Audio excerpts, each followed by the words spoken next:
पिछले करीब 2 हफ्तों से भारतीय बाजार में धीरे धीरे रिकवरी देखने को मिल रही है। हालांकि शुक्रवार को बाजार गिरावट के साथ बंद हुआ, लेकिन विदेशी निवेश की वापसी, कंपनियों के बेहतर नतीजे और आकर्षक वैल्यूएशन बाजार को सपोर्ट दे रहे हैं।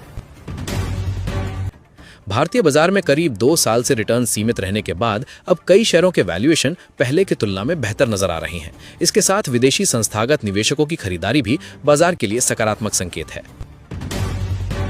शुक्रवार को अमेरिकी बाजार में शानदार तेजी रही और S&P 500 रिकॉर्ड हाई पर बंद हुआ। डाउ जोन्स 0.28%, S&P 500 0.62% और नैस्डैक 1.30% चढ़ा, जिससे पूरे हफ्ते भी अमेरिकी बाजार में मजबूत बढ़त देखने को मिली। अमेरिकी बाजार की तेजी की बड़ी वजह कमजोर जॉब डेटा रहा। जुलाई में नॉन फार्म पेरोज यानी खेती के क्षेत्र को छोड़कर बाकी सेक्टरों में रोजगार 23,000 घट गया, जबकि अर्थशास्त्रियों को करीब 80,000 नई नौकरियों की उम्मीद थी।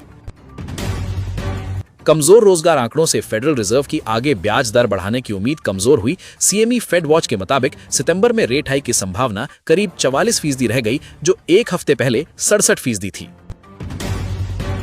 अमेरिकी शेयर बाजार को क्रूड ऑयल की कीमतों में नरमी से भी सपोर्ट मिला। ईरान के साथ शांति और स्ट्रेट ऑफ हॉर्मुज को दोबारा खोलने की संभावित बातचीत से तेल की सप्लाई को लेकर चिंता कुछ कम हुई है, जिससे महंगाई और बॉन्ड यील्ड पर दबाव घटा। स्ट्रेट ऑफ हॉर्मुज को दोबारा खोलने को लेकर ईरान और ओमान के बीच बातचीत में प्रगति की खबर है। अमेरिकी अधिकारियों की तरफ से भी जल्द किसी समझौते की उम्मीद जताई गई है। हालांकि इसे अभी पूरी तरह अंतिम समझौता मानना जल्दबाजी होगी। अगर हॉर्मुज स्ट्रेट में शिपिंग सामान्य होती है तो क्रूड ऑयल की सप्लाई को लेकर बाजार की चिंता कम हो सकती है। भारत जैसे बड़े तेल आयातक देश के लिए तेल की कीमतों में नरमी महंगाई और कंपनियों की लागत दोनों के लिहाज से सकारात्मक हो सकती है। ईरान US तनाव को लेकर भी बातचीत और समझौते की संभावना से जुड़े संकेत मिल रहे हैं। हालांकि जियोपॉलिटिकल रिस्क अभी खत्म नहीं हुआ है, इसलिए आने वाले दिनों में किसी बड़े हमले या तनाव बढ़ने की खबर बाजार की दिशा को तेजी से बदल सकती है। अमेरिकी बाजार में कॉर्पोरेट अर्निंग्स ने भी तेजी को मजबूत किया है। बेहतर नतीजों से निवेशकों की ये चिंता कुछ कम हुई है कि आर्टिफिशियल इंटेलिजेंस पर कंपनियों का भारी खर्च आगे चलकर उनके मुनाफे पर दबाव डाल सकता है। शुक्रवार को अमेरिकी बाजार मजबूत बंद होने के बाद गिफ्ट निफ्टी भी भारतीय बाजार के लिए सकारात्मक संकेत दे रहा था। गिफ्ट निफ्टी करीब 24,721 के स्तर पर बंद हुआ, जो भारतीय बाजार की शुक्रवार की क्लोजिंग से ऊपर था। क्रूड ऑयल में भी रात के दौरान तेजी से नरमी आई। अगर तेल की कीमतों में नरमी आगे बनी रहती है तो इससे भारत की महंगाई, आयात बिल और ऑयल डिपेंडेंट कंपनियों पर दबाव कम होने की उम्मीद बन सकती है। अमेरिकी सीनेट ने रशिया सैंक्शंस बिल को 86-11 के बड़े बहुमत से मंजूरी दे दी है। अगर ये बिल कानून बन जाता है तो रशियन क्रूड ऑयल खरीदने वाले देशों के सामान पर अमेरिका 100% तक अतिरिक्त टैरिफ लगा सकता है। ये बिल अभी अंतिम कानून नहीं बना है। अब इसे हाउस ऑफ रिप्रेजेंटेटिव से मंजूरी मिलनी बाकी है और उसके बाद राष्ट्रपति डोनाल्ड ट्रंप के हस्ताक्षर होने पर ही ये लागू होगा। इसलिए फिलहाल भारत पर कोई नया टैरिफ नहीं लगा है। इस बिल में भारत उन प्रमुख देशों में शामिल है जो अभी भी रशियन क्रूड ऑयल खरीद रहे हैं। हालांकि 100% टैरिफ अपने आप नहीं लगेगा, बल्कि अमेरिकी राष्ट्रपति के पास 0% से 100% तक देश के हिसाब से टैरिफ तय करने का अधिकार होगा। विशेषज्ञों का मानना है कि रियायती रशियन ऑयल से भारत का आयात बिल कम हुआ है, ऊर्जा सुरक्षा मजबूत हुई है और महंगाई को नियंत्रित रखने में मदद मिली है। ऐसे में केवल टैरिफ के दबाव में रशियन ऑयल खरीदने से भारत की अर्थव्यवस्था पर अतिरिक्त बोझ पड़ सकता है। गोल्ड में भी पिछले कुछ दिनों से मजबूत रिकवरी देखने को मिल रही है और सिल्वर में भी तेजी बनी हुई है। कमोडिटी बाजार में इस तरह की हलचल को देखते हुए निवेशकों की नजर अब अगले कुछ कारोबारी सत्रों पर रहेगी। भारतीय करेंसी मार्केट में भी स्थिति फिलहाल बहुत ज्यादा खराब नहीं दिख रही है। हालांकि सोमवार की दिशा काफी हद तक अगले 48 घंटों में आने वाले जियोपॉलिटिकल घटनाक्रम और ग्लोबल मार्केट के संकेतों पर निर्भर करेगी। भारतीय बाजार के लिए RBI की हालिया पॉलिसी भी एक बड़ा सकारात्मक फैक्टर बनी हुई है। RBI ने ग्रोथ आउटलुक को बेहतर किया है और इन्फ्लेशन आउटलुक को कम किया है, यानी आर्थिक विकास को लेकर भरोसा बढ़ा है और महंगाई का दबाव पहले के अनुमान से कम माना गया है। इन सभी संकेतों को एक साथ देखें तो भारतीय बाजार में फिलहाल धीरे धीरे रिकवरी की गुंजाइश बनी हुई है। हालांकि लगातार तेजी को अभी पक्की तेजी मानना जल्दबाजी होगी। अगले हफ्ते के लिए सबसे बड़ा focus geopolitical situation, crude oil, foreign fund flow और कंपनियों के क्वार्टरली रिजल्ट्स पर रहेगा। खासकर ईरान US तनाव में कोई बड़ा बदलाव सोमवार की मार्केट ओपनिंग पर सीधा असर डाल सकता है। कुल मिलाकर ग्लोबल मार्केट से शुक्रवार रात के संकेत भारतीय बाजार के लिए सकारात्मक रहे हैं। अमेरिकी बाजार की रिकॉर्ड क्लोजिंग, कमजोर रोजगार आंकड़ों से रेट हाइक की उम्मीद में कमी, तेल की कीमतों में नरमी और फॉरेन फंड फ्लो जैसे फैक्टर बाजार को सपोर्ट दे रहे हैं।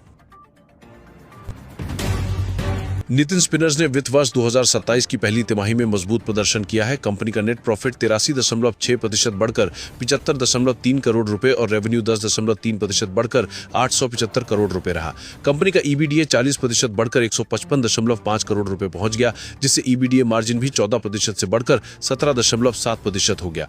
कंपनी के मुताबिक क्षमता विस्तार से आगे करीब 1000 करोड़ रुपए की अतिरिक्त आय जुड़ सकती है।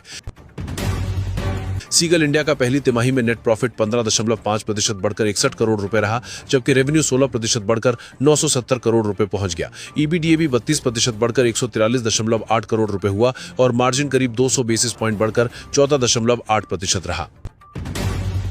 सीगल इंडिया ने वित्त वर्ष 2026 के लिए 0.50 प्रति शेयर फाइनल डिविडेंड की रिकॉर्ड डेट 11 सितंबर 2026 तय की है।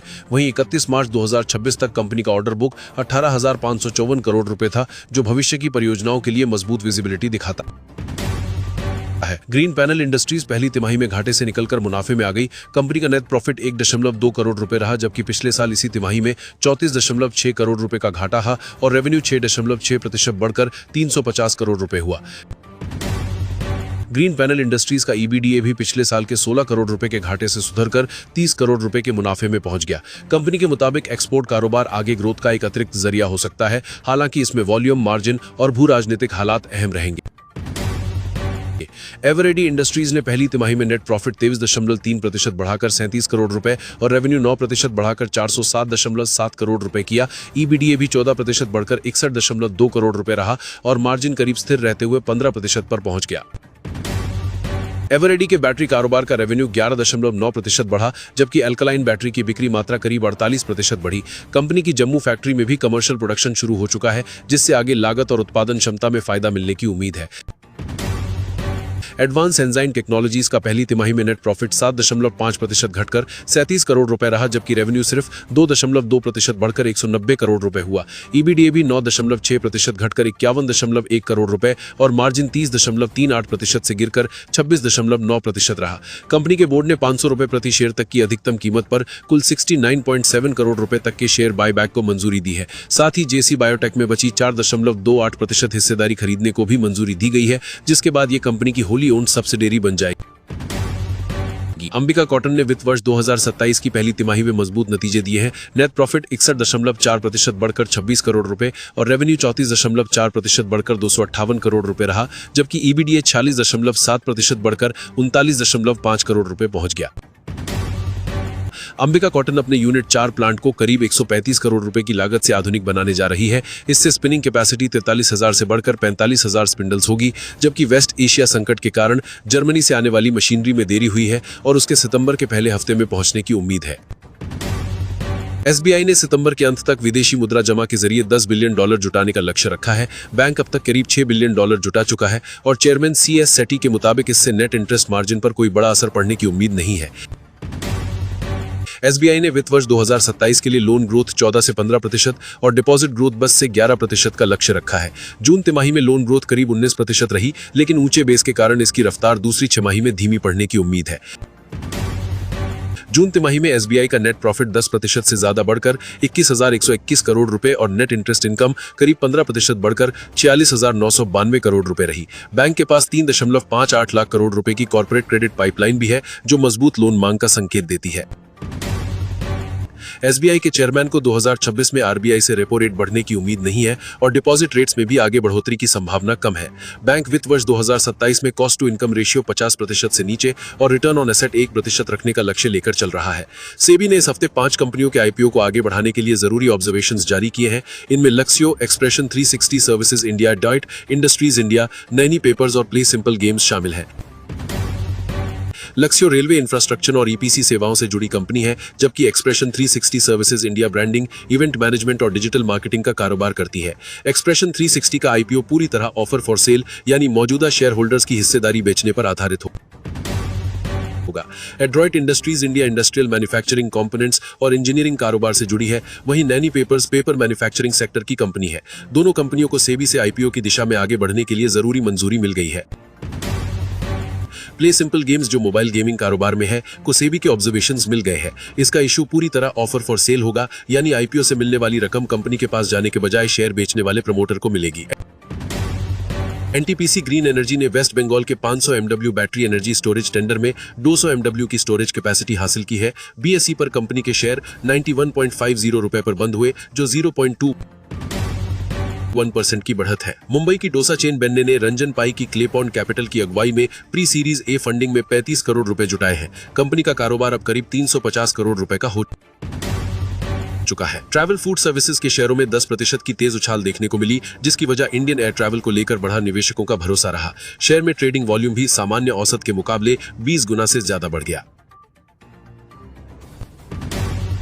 लेमन ट्री होटल्स का जून तिमाही में मुनाफा 20% बढ़ा है, जिसमें रेवेन्यू और मैनेजमेंट फीस में बढ़ोतरी का योगदान रहा है। कंपनी ने तिमाही के दौरान 13 नए मैनेज्ड और फ्रेंचाइज होटल्स भी साइन किए। डॉक्टर रेड्डीज लैबोरेटरीज ने नोवार्टिस इंडिया के साथ डिस्ट्रीब्यूशन और प्रमोशन एग्रीमेंट खत्म कर दिया है।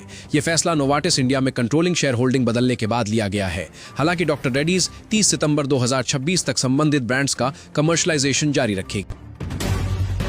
हिंडाल्को इंडस्ट्रीज अब बिरला ग्रुप होल्डिंग्स को ब्रांड रॉयल्टी के तौर पर सालाना अधिकतम 225 करोड़ रुपए तक का भुगतान करेगी। कंपनी के मैनेजिंग डायरेक्टर सतीश पाई के मुताबिक ये बदलाव फैमिली लेड व्यवस्था से स्ट्रक्चर्ड गवर्नेंस फ्रेमवर्क की ओर बढ़ने का हिस्सा है। पीएफसी का जून तिमाही में मुनाफा 2% बढ़ा, हालांकि नेट इंटरेस्ट इनकम में गिरावट दर्ज हुई। कंपनी के बोर्ड ने 3.90 रुपए प्रति शेयर के इंटरिम डिविडेंड को भी मंजूरी दी है। गोदावरी पावर एंड इस्पात का वित्त वर्ष 2027 की पहली तिमाही में नेट प्रॉफिट 2.69% बढ़कर 221 करोड़ रुपए रहा, जबकि रेवेन्यू 32.3% बढ़कर 1750 करोड़ रुपए पहुंच गया। हालांकि इबिडा मार्जिन 24.49% से घटकर 19.16% रह गया। कंपनी ने अभिषेक अग्रवाल, सिद्धार्थ अग्रवाल और दिनेश कुमार गांधी को अगले 5 साल के लिए होल टाइम डायरेक्टर्स के तौर पर फिर से नियुक्त करने का प्रस्ताव मंजूर किया है। ये नियुक्ति 19 सितंबर 2026 को होने वाली एजीएम में शेयरधारकों की मंजूरी पर निर्भर है। श्रीराम एसेट मैनेजमेंट कंपनी का वित्त वर्ष 2027 की पहली तिमाही में नेट लॉस बढ़कर 6.89 करोड़ रुपए हो गया, जो पिछले साल इसी तिमाही में 2.76 करोड़ रुपए था। हालांकि पिछली तिमाही के 7.94 करोड़ रुपए के घाटे के मुकाबले नुकसान कम हुआ है। कंपनी की पहली तिमाही की कुल आय 11.74% बढ़कर 4.04 करोड़ रुपए रही। श्रीराम एसेट मैनेजमेंट कंपनी ने अपने 3 हाइब्रिड फंड्स के लिए नया निवेश ढांचा भी पेश किया है, जिसमें इक्विटी, डेट और गोल्ड सिल्वर में बाजार की स्थिति के हिसाब से निवेश का संतुलन बदला जा सकेगा। इंडसइंड बैंक को आरबीआई से स्टॉक ब्रोकिंग बिजनेस शुरू करने की मंजूरी मिल गई है। बैंक इसके लिए एक होली ओन सब्सिडरी बनाएगा और ऑपरेशन शुरू होने से पहले इसमें इक्विटी कैपिटल लगाएगा। रेमंड रियल्टी का वित्त वर्ष 2027 की पहली तिमाही में नेट प्रॉफिट 19% घटा है। कंपनी के मुताबिक मार्केटिंग और कंस्ट्रक्शन सेटअप पर शुरुआती खर्च बढ़ने से मुनाफे पर दबाव आया। मेडिअसिस्ट हेल्थ केयर का पहली तिमाही में नेट प्रॉफिट 21.7% बढ़कर 28 करोड़ रुपए और रेवेन्यू 24% बढ़कर 236 करोड़ रुपए रहा। हालांकि इबिडा मार्जिन पिछले साल के मुकाबले घटकर 20.2% रह गया। डिलीवरी का वित्त वर्ष 2027 की पहली तिमाही में नेट प्रॉफिट 64.9% घटकर 32 करोड़ रुपए रह गया, जबकि रेवेन्यू 27.8% बढ़कर 2,931 करोड़ रुपए हुआ। इबिडा 4.5% घटकर 142 करोड़ रुपए और मार्जिन 6.5% से गिरकर 4.8% रहा। वहीं साहिल बरुआ को 13 अक्टूबर से 5 साल के लिए एमडी और सीईओ के तौर पर फिर से नियुक्त किया गया। डिविडेंड यील्ड के मामले में वेदांता करीब 12.9% के साथ सबसे ऊपर है। इसके बाद Gujarat Pipavav port 6.9%, Castrol India 4.7%, TCS 4.5% और इन्फोसिस 4.2% डिविडेंड यील्ड के साथ शामिल हैं। ज्यादा यील्ड का मतलब हमेशा बेहतर कंपनी नहीं होता, क्योंकि शेयर की कीमत गिरने पर भी यील्ड बढ़ सकती है। इसलिए निवेश से पहले कंपनी का मुनाफा, कर्ज, कैश फ्लो और लंबे समय का डिविडेंड रिकॉर्ड देखना जरूरी है, क्योंकि डिविडेंड भविष्य में घट या बढ़ सकता है। एलआईसी के जून तिमाही के मजबूत नतीजों के बाद जेफरीज ने बाय रेटिंग बरकरार रखते हुए टारगेट प्राइस 480 रुपए से बढ़ाकर 530 रुपए कर दिया है। 392.80 रुपए के पिछले बंद भाव के मुकाबले ये करीब 35% की संभावित तेजी दिखाता है, जबकि 25 में से 21 एनालिस्ट्स ने बाय रेटिंग दी है। एलआईसी का वैल्यू ऑफ न्यू बिजनेस 61% बढ़कर 3,136 करोड़ रुपए रहा और वीएनबी मार्जिन 750 बेसिस पॉइंट बढ़कर 22.9% रहा, जो बाजार के अनुमान से बेहतर है। हालांकि गोल्डमैन सैक्स ने न्यूट्रल रेटिंग के साथ 475 रुपए का टारगेट दिया है, यानी ब्रोकरेज हाउस का एलआईसी पर रुख पूरी तरह एक जैसा नहीं है। इंटरो हेल्थ केयर सोल्यूशंस का नेट प्रॉफिट 37% बढ़कर 38 करोड़ रुपए और रेवेन्यू 38% बढ़कर 1940 करोड़ रुपए रहा। इबिड्डा करीब 94% बढ़कर 97 करोड़ रुपए और मार्जिन 5% हुआ, जबकि कंपनी की ग्रोथ फार्मा बाजार की 14% ग्रोथ से काफी तेज रही। उजास एनर्जी के शेयर इस हफ्ते करीब 68% चढ़कर 257.80 रुपए तक पहुंच गए। जून तिमाही में कंपनी का नेट प्रॉफिट 31% बढ़ा, जबकि सोलर पावर सिस्टम से बढ़ी आय ने इस मजबूत प्रदर्शन में अहम योगदान दिया। एयरबीएनबी के शेयर 16% उछलकर $176.20 पर पहुंच गए, जो लगभग 4 साल का उच्चतम स्तर है। दूसरी तिमाही में रेवेन्यू $3.6 बिलियन रहा और मजबूत ग्लोबल ट्रैवल डिमांड को देखते हुए कंपनी ने अपने पूरे वित्त वर्ष का आउटलुक भी बेहतर किया। एनबीएफसीज का गोल्ड ज्वेलरी के बदले दिया गया लोन जून 2026 में सालाना आधार पर 69.3% बढ़कर 3.41 लाख करोड़ रुपए पहुंच गया। गोल्ड लोन की ये ग्रोथ एनबीएफसीज के कुल रिटेल क्रेडिट की 20.3% ग्रोथ से 3 गुना से भी ज्यादा रही। गोल्ड लोन में तेज बढ़ोतरी के बीच आरबीआई ने गोल्ड और सिल्वर के बदले लोन देने के लिए नियमों को सख्त किया है। आरबीआई ने कुछ लेंडर्स में गोल्ड की valuation, loan to value ratio और डिफॉल्ट के बाद ज्वेलरी की नीलामी जैसी प्रक्रियाओं में कमी पाई थी। दूसरी तरफ इंडस्ट्री को दिया गया क्रेडिट ग्रोथ घटकर 6.7% और सर्विसेज सेक्टर की ग्रोथ 17.6% रह गई, जबकि एग्रीकल्चर और एलाइड एक्टिविटीज में क्रेडिट ग्रोथ तेजी से बढ़कर 17.9% हो गई। यानी जून में गोल्ड और एग्रीकल्चर क्रेडिट की मांग मजबूत रही, जबकि इंडस्ट्री और सर्विसेज में रफ्तार कुछ धीमी